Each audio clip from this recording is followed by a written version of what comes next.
Galaxy Z Fold 6 gets a lot of mixed bag opinion on the design, and let's be honest, we know Samsung is doing this with the Z Fold 6, and we were hoping for Galaxy Z Fold 6 Ultra to get a wider cover display and updated specs, but I guess this is what we need to settle on. No doubt, the updated design on Galaxy Z Fold 6 is more premium feeling. If I have to choose from, I would hands down go with the Z Fold 6. It looks good, it feels good when you hold it, and I don't know, but it's different. These are some of my takeaways on the design of a Z Fold 6. First, if you're switching, the weight is something you immediately notice. Well, if you don't put on a case though, but it feels much lighter compared to the Z Fold 5. And by making the flat sides, we get a better grip to a taller phone. I would say the boxier design it's all about, although at first it looks like a titanium build, but it's not. The cover display, however, is something I want to talk about. It's not wider, and let's be honest, Samsung made small changes with the design. It gives us a sense of a wider cover display, and there are a few things why. First, Samsung made changes with the hinge. They reduced by a big margin, which helps them to give more space to the cover display. Second, and this one is even more important, Samsung made symmetrical bezels on Z Fold 6 cover display. This is the first foldable phone from Samsung to get the equal bezel on all four sides. This made a huge impact on user experience on foldable phone. Even the front of a Z Fold 6 looks better than the OnePlus Open in one way. Look at the hinge part of a OnePlus Open, there is no such thing on the Z Fold 6. Not only the design, Samsung changed internals. The peak brightness is updated to 2600 nits, coming from only 1750 on Fold 5. Even the inner display with the boxier design looks better, and it gets the same treatment, 2600 nits of peak brightness, and they improved the UTG, made it 50% thicker. That's a plus, and yes, it supports S Pen. The cover display, however, don't have such support. The cameras are where I wish Samsung should at least update this year. Samsung did change the design though, but under the hood, they bring us same camera setup, a 50 megapixel main sensor, a 12 megapixel ultra wide, and a 10 megapixel telephoto sensor. Although this year, Samsung added an option for 4K 120 FPS. Since there is no periscope lens, we can only zoom up to 30x, obviously digital zoom. And just in case if you're coming from S24 Ultra and you need a great cameras, I would say S24 Ultra is still a better option. Simply, Z Fold 6 is not bad, but if you are up for best cameras, S24 Ultra is way better. There was one thing I was most worried about the Z Fold 6, and that was heating issue. Let me explain. Snapdragon 8 Gen 3 was a very powerful processor, and Samsung included bigger vapor chamber just to control the heat on S24 Ultra. And similarly, when Z Fold 6 was launched, we get the bigger vapor chamber. Because of this, when we put this thing into test, it is among the coolest phone just because of a bigger vapor chamber.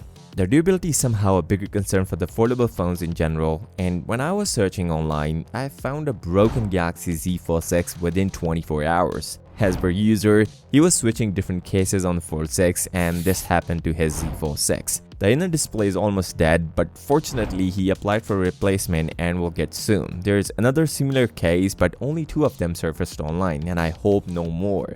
Although when I was checking durability numbers against the S24 Ultra, I saw Samsung made some compromises on Z Fold 6. When we talk about foldable phones, there was always a major concern for the durability. But Galaxy S24 Ultra, being a usual candy bar phone, is much more durable compared to the Z Fold 6. And I have numbers to prove it. We wanted dust proofing on Z Fold 6, but it never happened. Samsung gave us IP48 rating for water resistance and above 1 meter dust particles, but Galaxy S24 Ultra on the other hand came with the IP68 both water and dust resistance.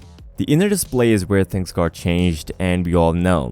They come up with the UTG ultra thin glass on Fold 6, which is 50% thicker compared to the previous generation. Still, it is way less durable compared to the S24 Ultra, and the concern usually starts at the black line and inner display damage issues. Although with the thicker UTG, the chances are reduced, but still, it's a foldable phone. Also, people are most curious about the number of folds on Fold 6. Samsung claimed 200,000, but they also claimed a life of around 10 years. That's a big claim, and usually foldable phones show signs of end within 2 to 3 years. The major part played by inner display screen protector, which started losing its strength, and when you fold your previous foldable, that screen protector tend to damage your inner display. Also, I am not impressed with the Samsung going with the older glass on the front of a Z Fold 6. Yes, Samsung put Gorilla Glass Victus 2.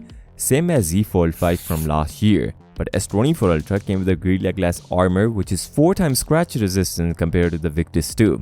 And not only this, the anti-reflective coating is another plus for the S24 Ultra. Obviously, if you don't care much about your phone, it is better to go with the candy bar phone than to look for the foldable phone. The battery life was not a big surprise for us. I know a lot of people wanted a much bigger batteries and better charging speed, but it's the same. Even with better efficiency and all, you still manage to get same battery numbers as Z Fold 5, as it has the same 4400 mAh battery. I'm not saying bad, obviously the battery is smaller but efficiency is good. And if you use both displays, it can last a full day for you on a normal usage. Obviously, gaming is not included. You'll get somewhere around 6 to 7 hours of battery life. If you're getting similar battery numbers on Z Fold 5, then it will be the same. Although there is a fellow YouTuber tested out the Pixel Fold, Z Fold 6 and Z Fold 5 in the battery test, and this is his findings. The second test was done by another fellow YouTuber, Ben from Lover of Tech. And I have to say, he tested the battery of the Z Fold 6 in a right way against the other two phones,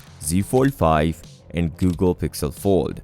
Among these, Pixel packs a much bigger battery, 4800. Now he started 1 hour of test on TikTok, half an hour for cover display and the other half on inner display. The results are Fold 6 was at 87%, Fold 5 was at 85%, and the Pixel Fold was at 86%. Moving on to the second test, same 1 hour but on Instagram Reels. Fold 6 was at 72%, Fold 5 was at 71%, and Pixel was at 67%. If you notice or not, both Fold 6 and Fold 5 are having a similar battery performance, which shouldn't be a surprise for us. Till now, we are 2 hours in. Now the third hour is with the Instagram Live. Fold 6 was at 51%, Fold 5 was at 52%, and Pixel was at 45%.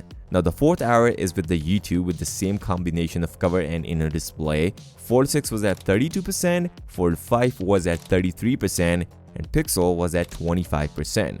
In the fourth hour, Fold 5 performed best among other two devices. The fifth hour is with the YouTube Music where Fold 6 was at 15%, Fold 5 was at 16%, and Pixel was at 7%. Fold 6 and Fold 5 performed exactly same in this fifth hour. Now the sixth hour is with the Twitter Space. Fold 6 was at 4%, Fold 5 power off at 5 hours and 56 minutes, and Pixel power off at 5 hours and 23 minutes. After this, 4K video recording. And Fold 6 gave us 6 hours and 4 minutes of complete average screen on time aka battery life in this test. Slight improvement over Z Fold 5 and performed really good compared to the Pixel Fold. Obviously, it's an older generation and packs an older processor. Now you know, would you update and are you willing to pay $1899 for a Z Fold 6? Obviously, the trade-off and pre-order deals are over, so choose wisely. It is a good phone if you're updating from any older foldable, but I don't see big changes apart from new boxier design, and if you're up for wider cover display, it is not varied enough. With that said,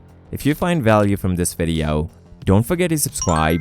I'll see you next time. Till then, peace out.